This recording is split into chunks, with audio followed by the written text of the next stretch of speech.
जगत प्रकाश नड्डा के बाद बीजेपी का अगला अध्यक्ष कौन होगा, इसकी चर्चा तेज हो गई है। खबर है कि होली के बाद कभी भी नए अध्यक्ष का ऐलान किया जा सकता है। रिपोर्ट्स के मुताबिक सबसे बड़ी बात जो सामने आई है वो ये है कि नया अध्यक्ष दक्षिण भारत से किसी को बनाया जा सकता है और वो महिला भी हो सकती है। ऐसे में एक बार फिर डी पुरंदेश्वरी का नाम सामने आ रहा है। आपको याद होगा पिछले साल लोकसभा स्पीकर पद को लेकर भी डी पुरंदेश्वरी के नाम की चर्चा हो रही थी।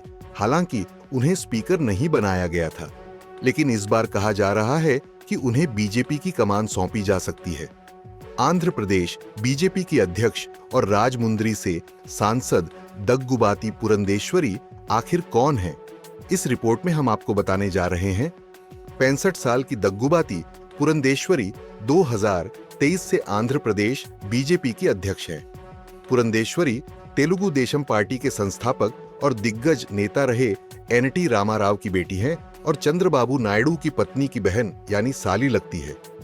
1996 में जब एनटी रामाराव का तख्ता पलट किया गया था, जिसमें चंद्रबाबू नायडू की बड़ी भूमिका मानी गई, उस वक्त पुरंदेश्वरी ने चंद्रबाबू नायडू का समर्थन किया था। उस वक्त उनके इस रुख की काफी चर्चा भी हुई थी। पुरंदेश्वरी 3 बार से सांसद हैं। 2024 में चुनाव के लिए आंध्र में बीजेपी का टीडीपी और जनसेना से गठबंधन कराने में पुरंदेश्वरी की अहम भूमिका रही। डी पुरंदेश्वरी पूर्व केंद्रीय मंत्री रह चुकी हैं। बीजेपी से पहले पुरंदेश्वरी कांग्रेस में थीं। 2009 में केंद्र में जब मनमोहन सरकार थी, तब वो मानव संसाधन विकास राज्य मंत्री भी रह चुकी है। 2012 में पुरंदेश्वरी को कांग्रेस सरकार में वाणिज्य और उद्योग मंत्रालय में राज्य मंत्री का पद दिया गया था। 2014 में आंध्र प्रदेश को काटकर नया राज्य तेलंगाना बनाने के फैसले से डी पुरंदेश्वरी नाराज हो गई थी और चुनाव से ठीक पहले उन्होंने कांग्रेस का साथ छोड़ दिया और बीजेपी में शामिल हो गई थी।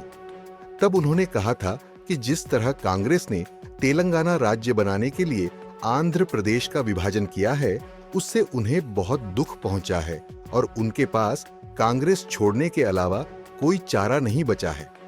डी पुरंदेश्वरी बीजेपी में महिला मोर्चा की प्रभारी भी रही है। 2020 में बीजेपी ने उन्हें ओडिशा का प्रभारी बनाया था।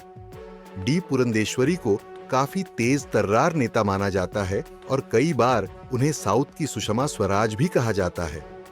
पुरंदेश्वरी की पढ़ाई लिखाई चेन्नई से हुई है। स्कूली पढ़ाई पूरी करने के बाद उन्होंने 1979 में लिटरेचर में बीए किया। 2004 में फिल्म निर्माता दग्गुबाती रामानायडू को हराकर वो पहली बार बापटला निर्वाचन क्षेत्र से चुनाव जीती और 14वीं लोकसभा की सदस्य बनी। पुरंदेश्वरी कम्मा समुदाय से ताल्लुक रखती है। आंध्र प्रदेश की राजनीति में इस समुदाय को काफी प्रभावशाली माना जाता है। चंद्रबाबू नायडू भी कम्मा समुदाय के ही हैं। कम्मा समुदाय को टीडीपी का ट्रेडिशनल वोटर माना जाता है। अब देखना यह होगा कि क्या बीजेपी इनको पार्टी का नया अध्यक्ष बनाती है या फिर कोई नया सरप्राइज देखने को मिलेगा। आपको हमारी ये रिपोर्ट कैसी लगी, कमेंट करके जरूर बताएं। वीडियो को लाइक और शेयर करना ना भूलें।